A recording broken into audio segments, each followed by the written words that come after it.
Hello everybody, it's Joel, your host, and welcome to the 2024 annual Joel Homie Show Christmas Haul. And like usual, I hope all of you had an absolutely wonderful Christmas, or at least one you were able to spend some time with friends and family. And the reasoning for this getting out on the 26th and not the 25th like it usually does is usually I film these Christmas hauls right after opening presents with my close family or the ones that I live with. However, after that, I also go to my grandparents and my dad's to open more gifts, so I wanted to wait until I had received everything that I could so that I could give thanks to as many people as possible, so that is why this is getting out a day later than it usually has in the past. And speaking of, as you can see here, the haul this year is quite a bit more moderately sized than it has been in the past, and the reason I mention that is for one of two reasons. The first one is I want to reiterate as much as I can that just because there's a smaller amount of stuff here does not mean that I am any less grateful. This amount of stuff here means just as much to me as any amount of stuff or any things that I've ever received in the past. Everything here has been very generously gifted to me by some incredible people in my life that are very, very kind and giving, and I really do want to express my gratitude to them. Just because there is less here does not mean there's any less in my eyes. The other reason is because I'm very happy to announce a series that I'm going to be working on soon that will relieve the space issue, at least for a little while until I get way more stuff and fill up that area too. But I'm going to be renovating a shed that is more than double the size of my room into a multi-purpose studio and workshop space that will not only give me the ability to work on higher quality and more frequent content for this channel, focusing on some more product reviews and some content focusing on like these older Lego sets like the one you see there and this one right there. And also, like that Bach of that little locomotive that I've been working on. It's currently rainbow colored, but I also just obtained all of the inventory and the pieces that I had for running the J&A Bricks Lego YouTube channel that I ran with my dad sometime back that some of you might remember, but most of you probably don't. It was not a very popular channel, and that's why I have decided to phase that one out in favor of being able to breathe some new life into this one. And the other side of that shed will be turned into a workshop where I can, of course, tinker and do whatever, as I've really needed the space to have a workshop. But it will also be the space that gives me the opportunity to host a new set of videos on a new automotive-focused YouTube channel that I'm going to be calling That One Project. That, for those of you interested, can find it in the bio of this video and on the homepage of the Joel Homie Show.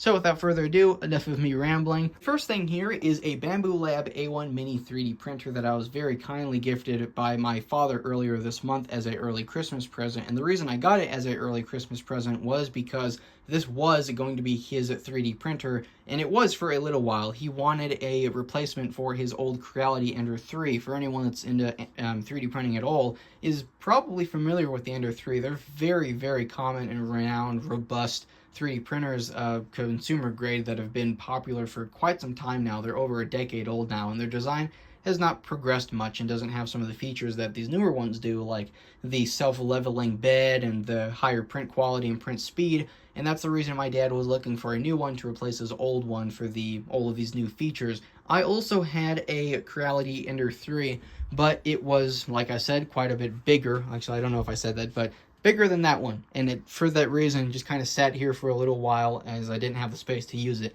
I wanted to expand my desk and put it right here, but it would have forced me to still move my laptop from its place where it usually charges. I just didn't want it to interfere with my workspace. So I think that probably came up in conversation with my dad at some point in time. He was already looking for a new one, and he knew I wanted a smaller one. So he tried out the Bambu Lab A1 Mini as just kind of a trial run to see the new technology and the new features and the overall quality of. And needless to say, he was very impressed with the features, the print quality, and most importantly, the print speed. So he tried out the Mini and ended up replacing it with the Bambu Lab A1, which is about the same size as the Ender 3 for his new one. So he ended up giving this one to me right after he got that one. So thank you very, very much to my father. This gift is incredible. He even printed a handle for it so you can carry it around and whatnot. And here are some things that were printed on his Bambu Lab A1, the bigger version of this printer, like this Grinch, which one of the other features he really likes is that you can print in multiple colors, whereas I think the only way you could really print in multiple colors with a normal printer like the Ender 3 is changing out the filament like halfway through, but then you could only change like vertically. Like this would sit on the bed just like that. You could change the color like halfway through, but it would still technically be one color. Like this little snowman is printed in a different color, and this mosaic from Fallout 76 is a very popular image of the T-51 helmet sitting on this hill in West Virginia. Turned out incredible. The color palette of like the sun kind of exposing it, it looks like one of the nukes is going off right over there, and it's just kind of blowing out the saturation and like the exposure of the area. But yeah, there's some things that were printed on his printer, and the quality of the prints are pretty much the same on this one. The only difference is this one can't print as large. Right next to it, there is another Fallout-related item, a Volta-Cat that I was very kindly gifted from my good friend Sam. I'd also like to promote his channel here, in since he's a very good friend of mine. He's a drama buff, very well-spoken, and he's a very, very smart person that's also very big into history. If you like history at all, I've also linked his YouTube channel on the homepage of the Joel Homie Show and in the bio of this video if you're interested in stuff like that at all. And then sitting right behind that is a Dremel 4300 that I was also gifted by my dad. So thank you very, very much to him. I've been looking for a Dremel for ages. And right above that is a US General mini toolbox in red. And I'm going to go over to the right here. I know we said we'd work left to right, but it's basically the same thing. There's a Cobalt mini toolbox. Those are also going to really, really help with the shed project and all of the new spaces I'm going to be trying to prepare for making content and working on projects and all this other stuff. So thank you to my dad for giving me that one, and thank you very, very much to my mother for giving me that one. And right in front of this toolbox and the Dremel is a jump starter and portable power bank that I was gifted from my grandfather.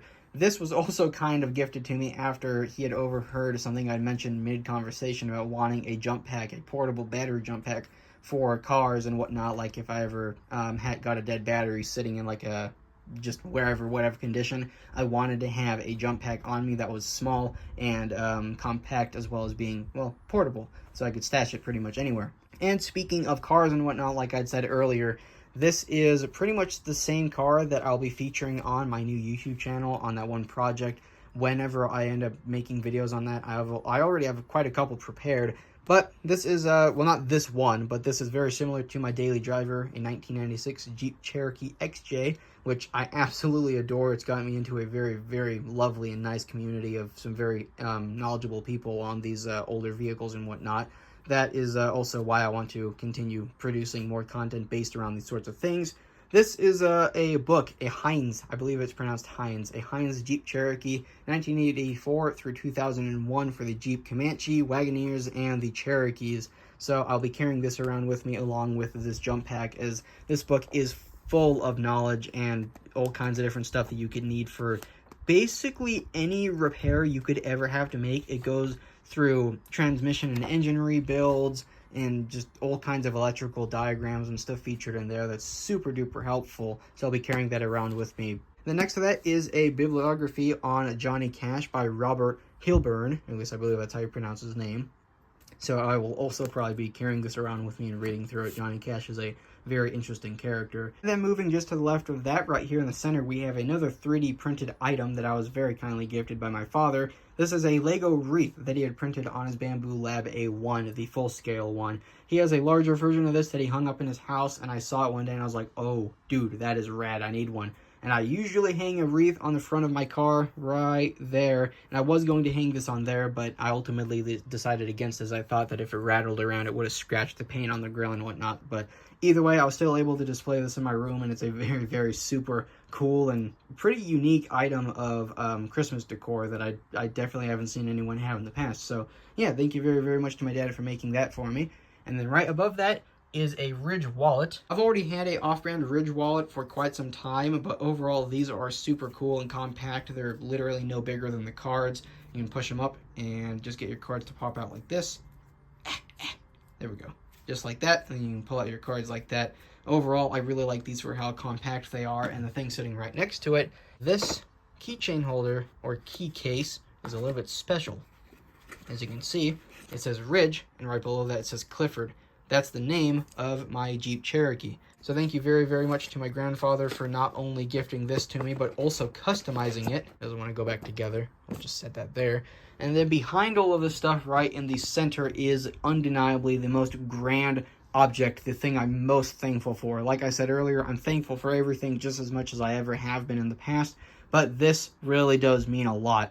Next to the Lego set 4565 right there. I forget the name, but it's a Lego train from 1996, and they had a 9-volt system, which basically functioned in the same way as a model train. You can see the rails are made out of metal, and the model trains pick up their current and the electricity from the rails. At one point in time, Lego had a system very similar, where the rails were made out of metal, and then you had a transformer that transferred power to them. Overall, a much cooler system. It was phased out because, from my understanding, they were expensive and no one really bought them and they weren't making much money. But it's a very, very, very beyond cool system that I've been interested in for a long time. And this is, I believe, the second year that I've gotten one of these old Lego sets, along with this train car sitting right behind my custom tea kettle locomotive. That one was also made in 1991. Very, very cool stuff. I really do appreciate this a lot. This was a gift from my mother, so thank you so much to her. Another thing that I want to mention here, upcoming video, is a video on how to remove all of the tape and sticky residue without damaging the box. This box is still in very good condition, unlike this one that has been kind of beat up over the years. So I don't know if I'm going to try to restore this one to the best of my ability and remove the tape. I just don't know if it's worth it. Either way, still in overall very nice condition, and I believe it is mostly complete except for a couple pieces, which will be, well, I hope easy enough to remedy, but you best believe there will be a full video on exploring and being able to refurbish and rebuild and review this very, very classic Lego set in the future. Right above that is a not so classic but equally as cool Lego set, the Magic of Disney Lego set 2135-2 with 1,103 pieces. I believe that's just called the Magic of Disney. I was trying to look for a name, but regardless, as you can see, there's a statue of Mickey in there and some very famous scenes from some very popular movies. I don't really care much for that one, but that's whatever. But all of the older movies around it, like you've got Cinderella and you've got The Lion King, and then you've also got Pinocchio up top there. Really, really like that. But right here in front is another gift from my uncle. It's a soldering gun, but this is a very nifty one in the essence of it can pretty much do soldering itself in a way. It can't really do the soldering, but it can feed the solder on its own with this little wheel attachment. And you can see a diagram here in the front. There's a little wheel that goes on the back, and it feeds the solder through the gun here, and again, kind of just spits it out right on your workpiece, which is a lot nicer than having to individually feed a spool of solder and hold the solder gun and focus on what you're soldering all at once. So this relieves some of that. So thank you very, very much to my uncle for gifting me this. Then to the right of that is a updated version of the Five Nights at Freddy's Security Breach official guide with content for the Ruin DLC for the initial Security Breach game. This was a gift from my friend Ivan, from my good friend Ivan. I thank you very, very much to him. Security Breach is, well, regardless of whether or not I get some criticism from some people, Security Breach is my favorite Five Nights at Freddy's game. I absolutely love the atmosphere that it creates, and overall it's a super duper cool game. And Ruin, I haven't played it yet, but I've heard some very good stuff about it. And then I also want to mention this while I'm thinking about it. My friend Deegan, that has been featured in all kinds of previous content. He was in the Summer to Remember Howard Johnson Edition 2024 vlogs, so I would hope that a couple of you are familiar with him. If not, anyways, he's a very, very good friend of mine. I've known him for ages, and he got me some Lego 9-volt track for these old trains, and they're not cheap. It's pretty pricey to get the track for this stuff, so I really, really do appreciate the gesture. And then right behind that, just to the left of the Cobalt Mini Toolbox, is I'm just going to call it a Jolly Dash because I don't know how to pronounce it below that. I think is that supposed to be in a different language? I don't know. Anyways, it's basically a Nerf Jolt. And I'd received this as a gift from my mother, so thank you very, very much to her. It's a super duper cool thing. She had found it cute, and I can see why. The sight here is a wreath, and the paint scheme is super cool. And the reason I call it a Jolt is because it's basically the equivalent of a Jolt. They're the exact same mechanism. There's nothing different about them except for the kind of funny looking shell that they give the new blasters and whatnot.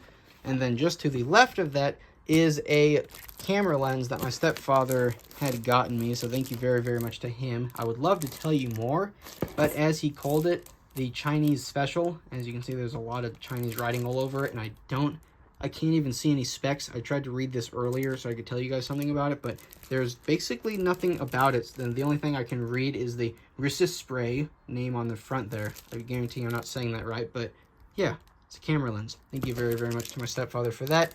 And speaking of my stepfather, he also gifted me this Polaroid Bluetooth speaker, which is incredible. It's got a nice aluminum handle. It weighs quite a bit, and he has one just like it, and they sound really, really nice. I don't know how expensive they are, so I can't really recommend them because I don't know if they're super duper pricey, but they're very, very nice. So if you're interested in like weird kind of novelty items from companies that don't traditionally make these sorts of things, like Polaroid's known for cameras, not speakers. And speaking of cameras, right above that is a Polaroid One Step Plus that my stepfather custom made for me.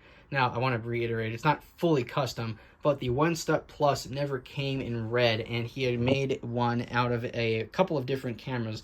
I don't know exactly what the shell came off of, but it was a different version of a One Step that had a red shell, and he combined the two to make a official, unofficial One Step Plus in red. This also looks very, very nice next to my Polaroid Now, which he also gifted me a couple of years back. This is an official camera. They came in this color. These did not, though, so this one really does mean a lot more that he put some work into it. So thank you very, very much to him. There was also some film that he gave me with that. We've got some normal I-type film and then some 600 film. And then right behind that, keeping the theme of cameras going, we've got LEGO Creator Set 31147, just simply called a retro camera. And of course, being a creator set, it is a 3-in-1. And that is the last thing sitting up here on the bed. We now go ahead and move down to the other thing sitting here on the floor. This brings me to the Jeep parts. We've got some tie rod ends and bushings. We've got some bushings and shackles for the rear leaf springs, along with U-bolts and whatnot. And speaking of the rear leaf springs, I also was very, very, very generously gifted a new set of those by my stepfather and my mother, which I know that I usually don't share prices and whatnot, except for that speaker, which I was trying to find the price. But I know that all of this stuff would have costed at least $400 and probably upwards of that, closer to $500, which is why I held off on it so long, because I didn't have the disposable funds to dedicate towards a project like this. And then right next to that, we've got the second to last set of things here, a very, very nice set of Western clothes, for the most part, that my amazing grandmother gave me, so thank you very, very much to her. This belt up top, and a very nice leather belt with a nice buckle there that she had gotten for me. And then right below that, this shirt was actually given to me by my mother, so thank you very, very much to her. And right below that, this is where the stuff from my grandmother starts. We've got a very, very nice Western shirt. I had part in getting all of this stuff and kind of giving my input on these, so I really, really was excited for getting these. So we've got a proper jacket here, and the colors really, really do look nice with these patterns, with the contrast of the snaps, and overall the aesthetic of these really, really is nice, and I really do look forward to wearing them. Right below that, we've got another jacket of equally cool styling, but with a different pattern on it. And then below that, we've got two pair of pants, also from my grandmother, that I'm very thankful for. A couple years back, I probably wouldn't have been as enthusiastic, but now I'm very thankful for pants. And then below that, we've got a flannel. Okay, I'm just gonna end up knocking everything over. We've got a dinosaur Hawaiian shirt that my grandfather gave me. It wasn't really a Christmas present, it was just kind of given to me. I just found it funny, I wanted to put it in the video. And then we've got this jacket that was a actual Christmas present. This is a Jeep sweater with a duck on the front. I think this was from my mother, so I'm just going to send my thanks and gratitude out to her. And the last thing here is going to be a very nice set of Ariat cowboy boots, or Western style boots, that my grandmother also was very, very generous and gifted me earlier. I believe it was in November. These were a earlier Christmas present, but nonetheless, it was clear from the start that these were Christmas presents, because just like the parts next to them, they were pricey. So I've said it a million times, but I really can't express it enough just how thankful I am for all of these incredible things that my grandmother has gifted me this year. So yeah, I've been looking to add a set of square toe boots to my collection of footwear for quite a while, and these really have kind of completed the look that I've been looking for, kind of like a Western, more casual style that I prefer over just dressing in sweatpants and Crocs like everybody else has. But yeah, I've been wearing them, as you can see, with some scuffs and whatnot, and that brings me to the actual last thing in today's video. We've got some leather care products and a boot brush to hopefully remedy some of this. But yeah, with that being said, that is going to conclude the 2024 Joel Helmy Show annual Christmas haul. And with that being said, if you enjoyed today's video as much as I enjoyed making it, make sure you hit that subscribe button as well as that notification bell if you'd like to see more of my content going into the future. Make sure you like the video. With that being said, I will catch you guys in the next one.